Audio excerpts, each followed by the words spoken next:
Passaggio di testimoni alla guida del Rotary Club di Agrigento, l'uscente Salvatore Attanasio lascia il collare al nuovo presidente Giuseppe Lamendola.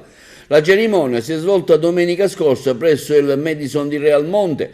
Dopo una sintesi dei lavori svolti dal presidente uscente Attanasio, è stata la volta dell'insediamento del nuovo presidente, che ha relazionato sugli obiettivi sociali del club che vorrà raggiungere nel corso del suo mandato, grazie anche al direttivo che collaborerà nel corso dell'anno sociale. Gli obiettivi sono quelli di fare tanto service a favore delle persone che io qualifico, ahimè, svantaggiate nel nostro territorio. Ce ne stanno tante, non mi riferisco soltanto ai diversamente abili, ma anche alle persone meno abbienti.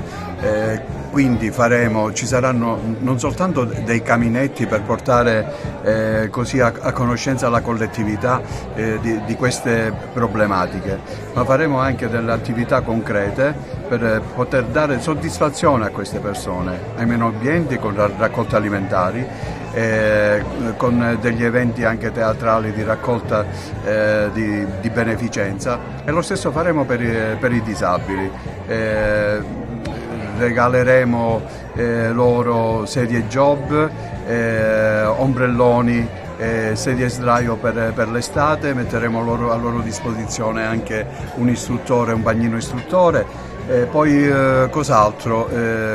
Faremo anche omaggeremo un circolo del tennis molto conosciuto in città, di 2 sedie jobs per consentire ai diversamente abili di continuare a giocare a tennis, perché ce ne stanno di veramente bravi, così mi dicono.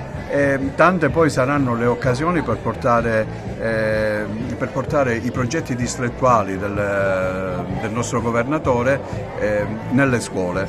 Saranno veramente tanti gli incontri nelle scuole, dove parleremo innanzitutto del pesce azzurro, delle sue qualità organolettiche, e poi ci sarà il tema della gentilezza, sarà sviluppato da quelle scuole che vorranno partecipare al nostro premio annuale Timineri. Ci dovrebbe essere anche un'altra occasione con un grande personaggio, un grande scienziato del nostro territorio, che metterà la sua esperienza a disposizione non soltanto delle scuole, ma pure del club e di tutti coloro che vorranno intervenire.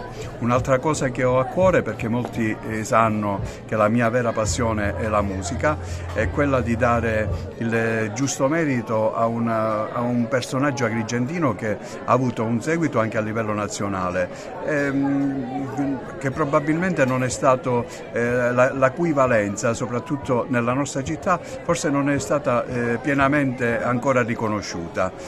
Gli stessi miei figli non sanno chi è Tony Cucchiara, quindi da qui a qualche giorno regaleremo alla città un totem, grazie anche alla disponibilità di Franco Miccichè, un totem dedicato appunto alla figura di Tony Cucchiara, ma a seguire, durante l'autunno, riproporremo con altri amici attori amatoriali e non, riproporremo Pipino il Breve, il musical, uno dei musical più famosi di Tony Cucchiara, in occasione, in coincidenza della sua data di nascita. Ecco, questo è quello che faremo da qui a breve, e faremo in modo di tenere a conoscenza sempre la collettività delle buone iniziative.